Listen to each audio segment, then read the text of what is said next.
Boa noite. Olá, boa noite. PT, CUT e movimentos pró-Dilma se manifestam em todos os estados do país. Em São Paulo, milhares de pessoas se reuniram na Praça da Sé. O Supremo Tribunal Federal decidiu que, por enquanto, fica com todas as investigações envolvendo Lula. Ministro da Fazenda, Nelson Barbosa, afirma na comissão da Câmara que não há razões para impeachment da presidente. E o lobista Marcel Júlio, filho do ex-presidente da Assembleia Legislativa de São Paulo, Leonel Júlio, se entrega à polícia. Os dois são investigados por fraude na merenda escolar. Você acompanha essas e outras notícias daqui a um minuto, logo depois de um rápido intervalo. Até já. Tolstói influenciou Mahatma Gandhi. Aldous Huxley imaginou a clonagem muito antes dela existir. Dostoiévski foi essencial para a psicanálise de Freud.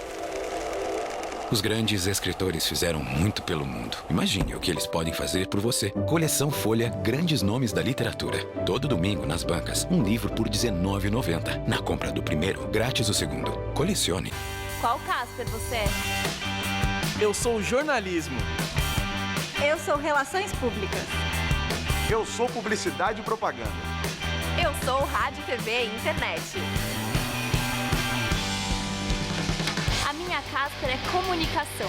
Aqui tem teoria, prática, oportunidades de estágio e a melhor localização. Essa é a minha Casper. Essa é a nossa Casper. Nesta quinta, Pamela Domingues conhece as famosas cachoeiras de Ibitipoca. Ainda participa de uma pescaria e prova o prato típico da região. Melhor peixe que eu já comi. Só porque fui eu que pesquei. Mas a degustação não para por aí. Tem visita a um restaurante de comida asiática e a uma sorveteria artesanal. Hoje tem, nesta quinta, 10h30 da noite. Oferecimento Faculdade Casper Libero, formando os melhores profissionais da comunicação.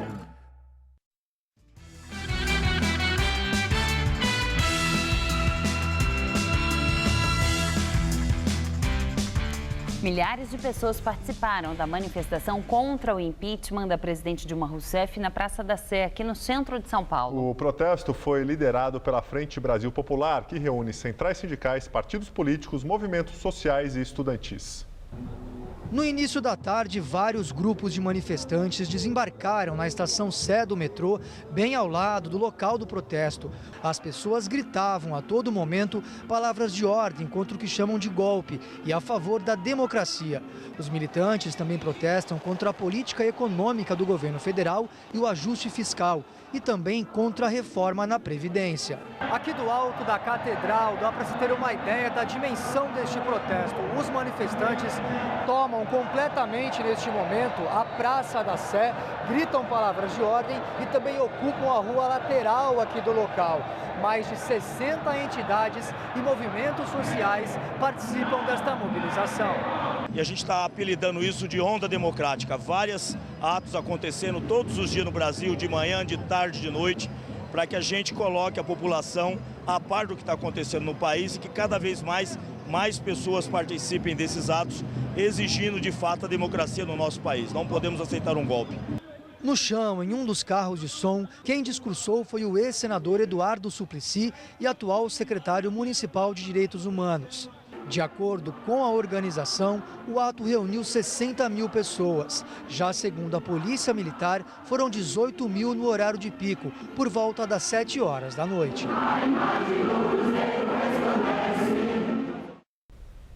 Além de São Paulo, manifestações de apoio à presidente Dilma Rousseff se espalharam por todo o país.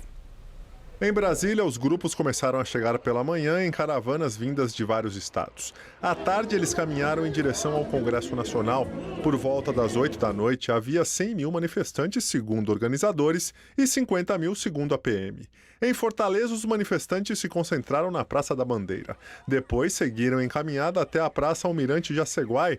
Às 7 horas, a organização contabilizou 50 mil manifestantes, mas a Secretaria de Segurança do Ceará ainda não divulgou o número de pessoas presentes. No Recife, a concentração aconteceu na Praça do Derby. De acordo com os organizadores, 20 mil pessoas se reuniram. A PM afirma que foram 6 mil. No Rio de Janeiro, a manifestação aconteceu no Largo da Carioca e contou com a participação do cantor Chico Buarque. A organização estimou que o público foi de 50 mil pessoas. A PM ainda não divulgou uma estimativa. Também aconteceram protestos no exterior. Em Portugal, pela manhã, os manifestantes se concentraram em frente à Faculdade de Direito de Lisboa e foram marcadas manifestações em outros 15 países. Em vídeo, o ex-presidente Lula falou sobre essas manifestações de hoje.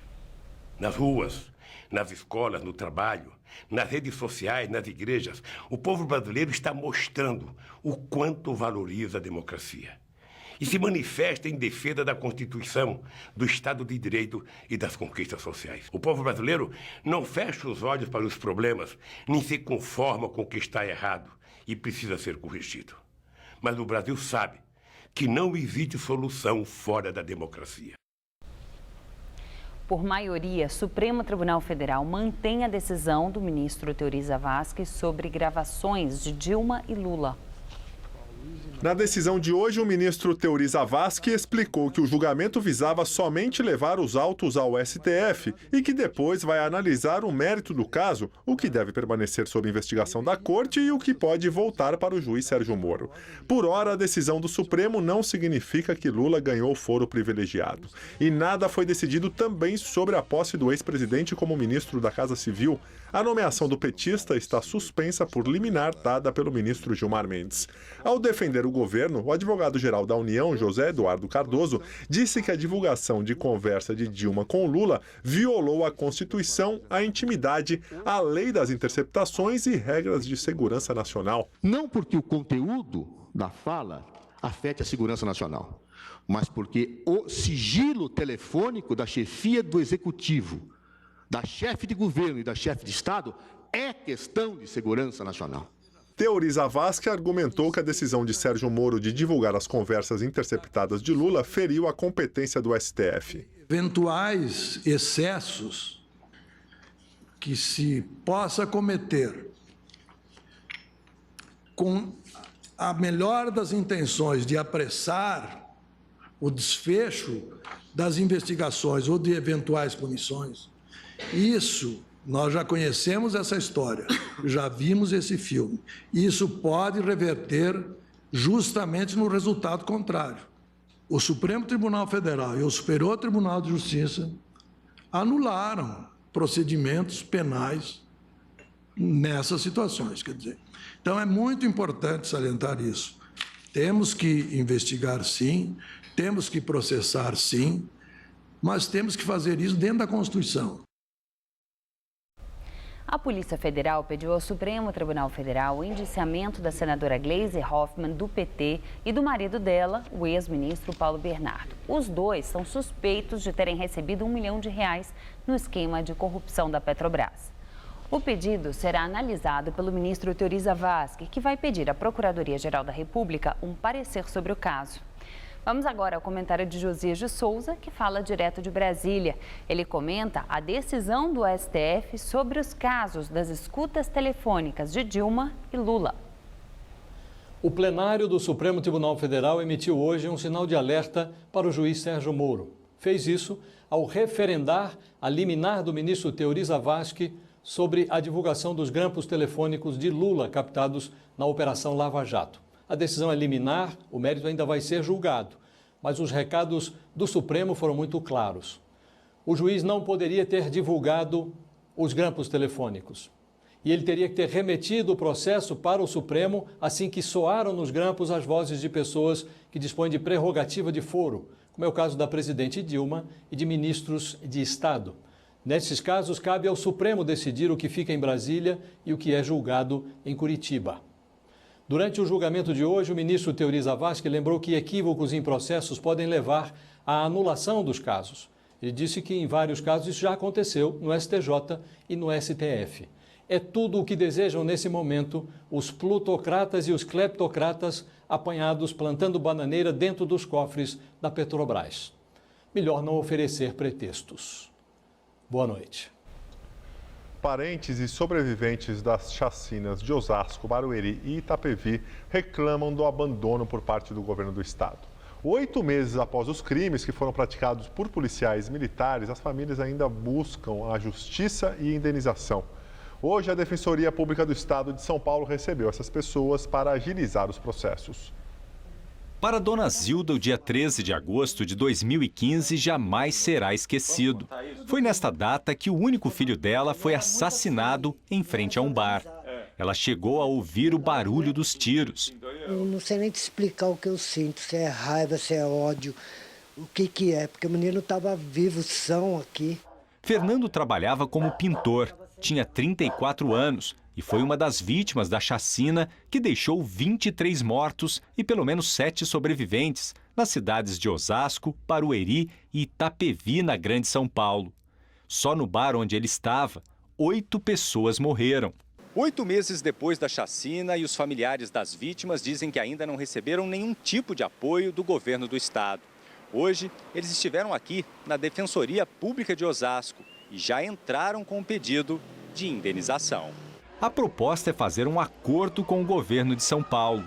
Já houve o reconhecimento público do estado de que aquela chacina foi pelas mãos de agentes do estado, policiais. O estado deve indenizar as famílias, né, pelos erros e pela ação ilícita dos seus agentes.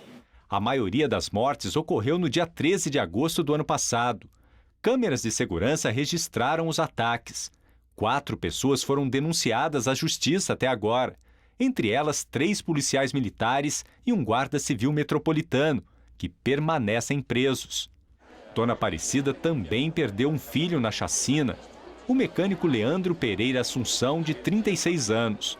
A professora espera que os responsáveis pelas mortes sejam punidos. Famílias guardam uma indenização, né? E também a gente quer justiça. Eu quero punição para os culpados. Em nota, a Secretaria da Segurança Pública afirma que os inquéritos da Corregedoria da PM e do Departamento de Homicídios foram concluídos e já encaminhados à Justiça. O Ministério Público ofereceu denúncia contra 8 suspeitos. 7 eram policiais militares e 1 era guarda civil. A juíza de Osasco acatou a denúncia contra 4 deles que estão presos. Vídeos mostram a ação de um homem que ontem invadiu o Fórum do Butantã e ameaçou atear fogo em uma juíza. Hoje, o prédio ficou fechado para inspeção. O vídeo gravado com um celular por um policial foi uma exigência do agressor. Tá filmado isso aí? Tá. Bota a televisão. Calma, tenha calma, pô. Eu quero te ajudar, pô. Quero a televisão aqui agora. A juíza da vara de violência doméstica aparece mantida no chão sobre um líquido escuro que o agressor derramou sobre o corpo dela. O homem segura um isqueiro e, sob a ameaça de atear fogo, obriga a juíza a falar em defesa dele. Só uma perguntinha. Ninguém quer te prejudicar. Fala pra Isabel. Ela é inocente. Você não é louco. Espera só um pouquinho. 3 vezes. Você não é louco. Mais uma. Não é louco. Eu sou culpado de algum crime? Não, nenhum crime. Calma. Vocês ouviram? Nenhum. Vocês ouviram? As imagens mostram que os policiais aproveitam um momento de distração dele e avançam. Conseguem dominar o homem e libertar a juíza.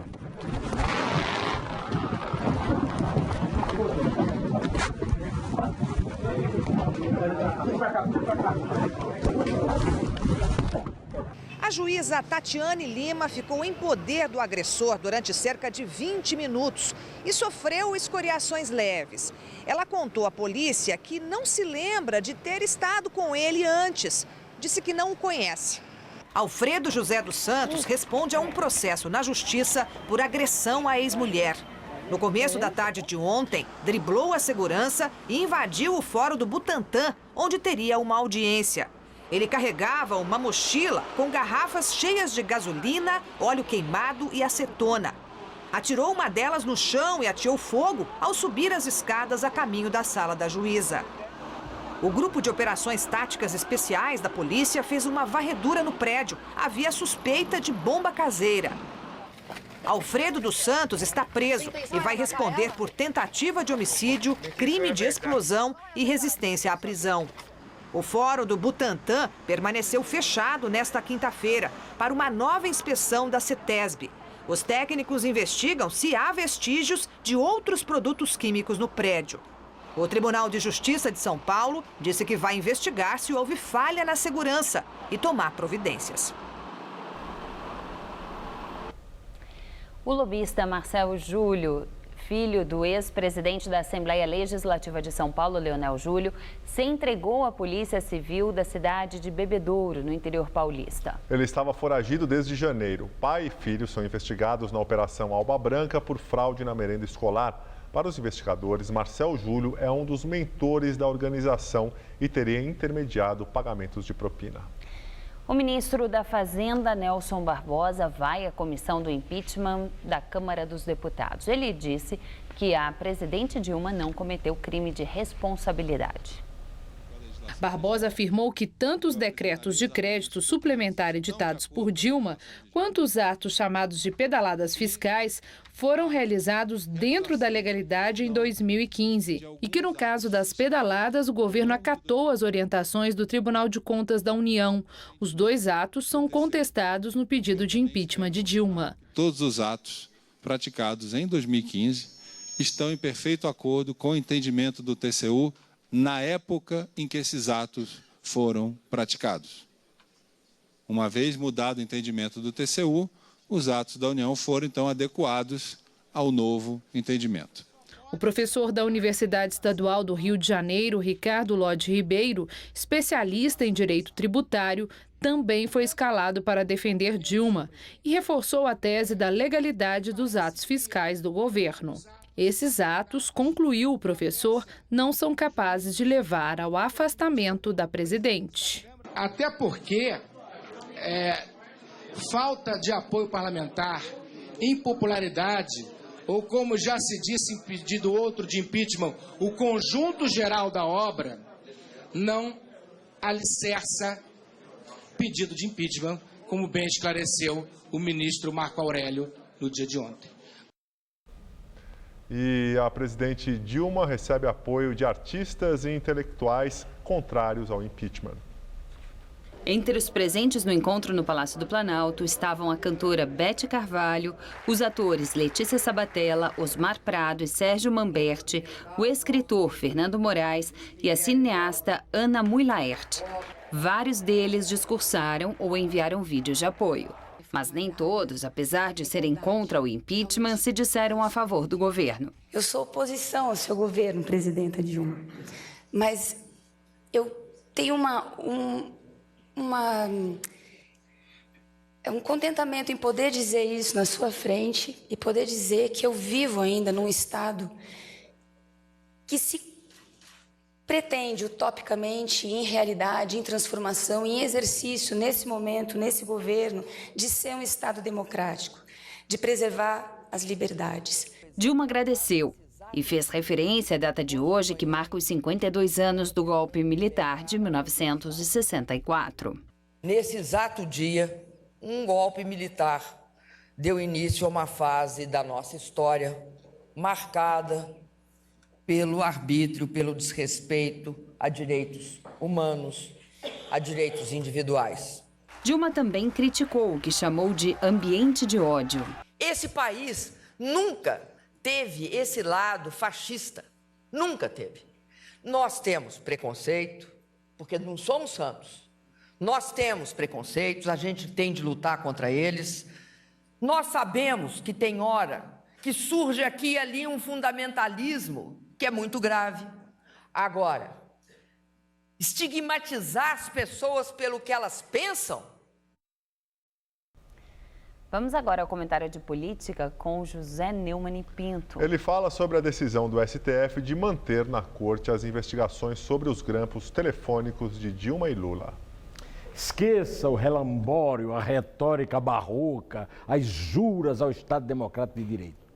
O Supremo Tribunal Federal, hoje, deu ao Lula o que o Lula mais quer na vida, que é o maior prazo possível longe das mãos do juiz Sérgio Moro.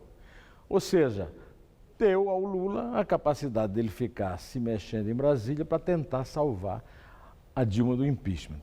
Pode ser que isso volte atrás? Até pode, mas o que o Lula precisa é isso mesmo, e a Dilma também, de tempo para poder ficar livre, leve e solto, sem o medo da visita do japonês da Federal às portas dele em São Bernardo ou em Brasília. Além do mais, o Supremo puxou a orelha discretamente, quase metaforicamente, do juiz Sérgio Moro. Veja bem, Fernando Henrique, o PMDB, todo mundo está querendo dizer para a massa que o juiz Sérgio Moro será prestigiado e a Lava Jato também. O Supremo não precisa disso, não precisa da massa, não disputa a eleição.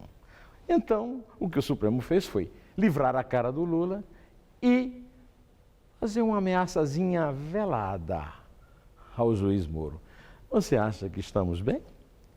Bom, eu volto na terça-feira, direto ao assunto também nesta segunda edição.